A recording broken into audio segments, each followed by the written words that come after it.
Gusto niyo ba magluto ng lomi? Tara, turuan ko kayo.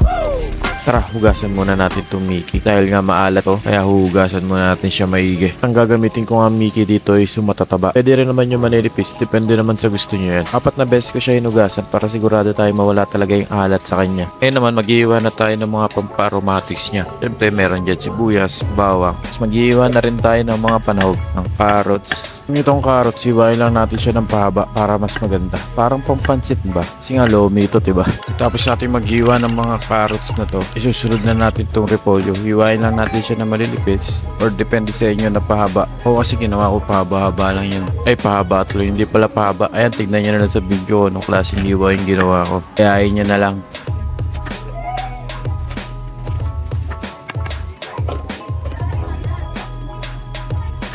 Siyempre wala tayong karning ilalagay. Ang ilalagay ko lang dito is yung laman loob, yung atay balon-balunan. Ito ang gagamitin kong pampalasa sa kanya. Siyempre lilinisin muna natin itong atay tsaka balon-balunan. Yung paghiwa nito depende na sa inyo kung anong gusto nyo. Itong balon-balunan lilinisin talaga natin itong maigi. Tapos bababad natin to sa asin tsaka suka at lalamas-lamasin natin para mawala talaga yung lansa.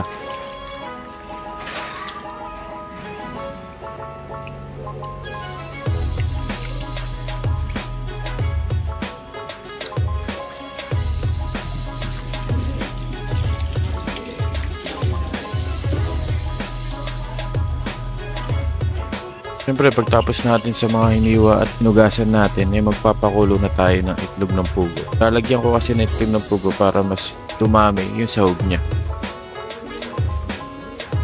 Siyempre pagtapos natin maglaga ng itlog ay ngayon ay magpapainit na tayo ng kalan para magluto na tayo ng ating lomi. Let's go!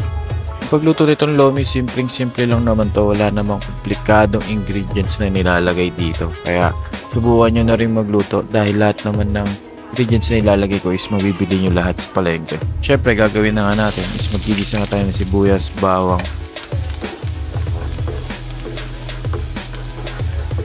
Pagtapos nga nun ilalagay na natin yung balon-balunan. Unahin natin itong balon-balunan na lutuin dahil nga matigas to. Pag luto na to, ilalagay na natin yung atay. Ay hindi pala atay muna nilagay ko. Yung carrots muna bago natin ilagay yung atay para hindi talaga siya madurog. Siyempre pagtapos natin doon igisa yung balon-balunan tsaka itong carrot, ay ilalagay na natin yung atay para mamaya hindi durog na durog yung atay. At huwag natin haluin gaano. Dahan-dahan na paghalo lang, ingatan natin na madurog yung mga atay. Siyempre pagtapos na natin silang nagisa lahat, ilalagyan na natin ng pampalasa ng oyster sauce at ng toyo. Konti lang muna ilalagay ko, dahil natansya ko na lang, wala akong sukat na may bibigay sa inyo. Tansyameter lang tayo. Basta ito lang laging tatandaan nyo kapag tansyameter ang ginagawa nyo. Is onti lang muna ilalagay nyo dahil mas madaling magdagdag kaysa magbawas. Tapos ito nga lalagyan na nga natin siya ng tubig at laging sasabihin sa inyo na tansyameter lang. Wala akong maibibigay ng sukat kung gaano kadaming tubig ang nilalagay ko.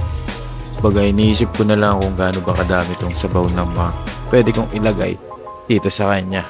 Siyempre pagtapos yan is hintayin lang natin itong kumulo at yun, malapit na matapos yan.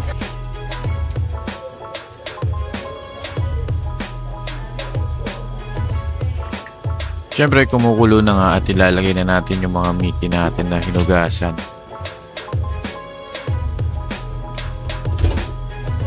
Siyempre pagtapos yan, huwag natin masyadong lalasugin yung lomi.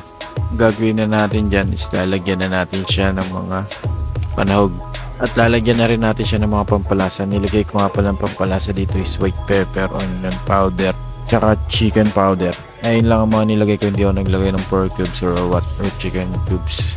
Lagyan ko na nga rin pala ito ng asin, konti lang. Dahil nga mas madaling magdagdag kaysa magbawas.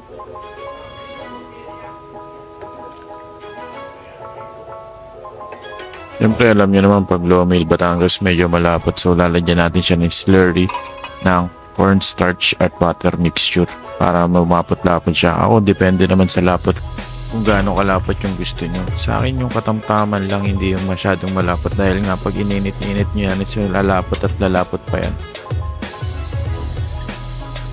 Siyempre pagtapos yun lalagyan na natin ng itlog. Mga 3 itlog lang yung nilagay ko. Pagtapos nga luwaluin natin agad para hindi mabuo yung itlog na nilagay natin.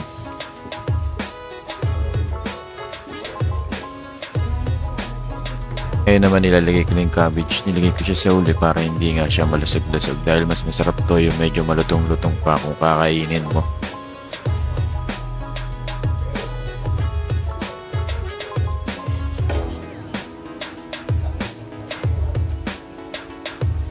Para sa akin yung ganitong lapat ng lomi okay na dahil nga magbabawas pa yan at sisip-sipin pa yan ng noodles kaya kapag naluto na sa akin medyo okay na yung ganyan. Kung tutusin ang tipa nga yung sabaw niyan eh. Maliit lang kasi yung wok ko kaya ganyan lang ginawa ko. Tapos yung pinakuluan natin ng mga itlog ng pugo kanina ilalagay na natin sa ulit dahil nga luto na naman to. So tapos nito is hintayin lang natin ng konti tapos luto na yan. Stikman na natin syempre. Huhusgahan natin yung ginawa nating lomi. Siyempre pagtaas natin lutuin yan, ilalagyan muna natin ang presentation para mas magandang tingnan at mas masarap.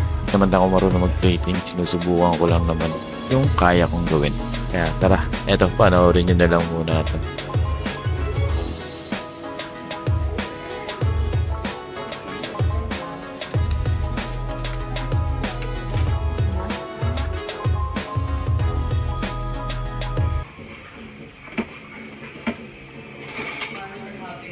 Bakong gawin chili garlic.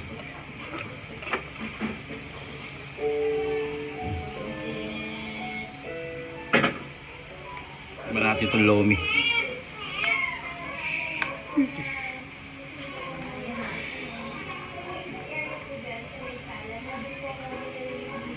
Init pa.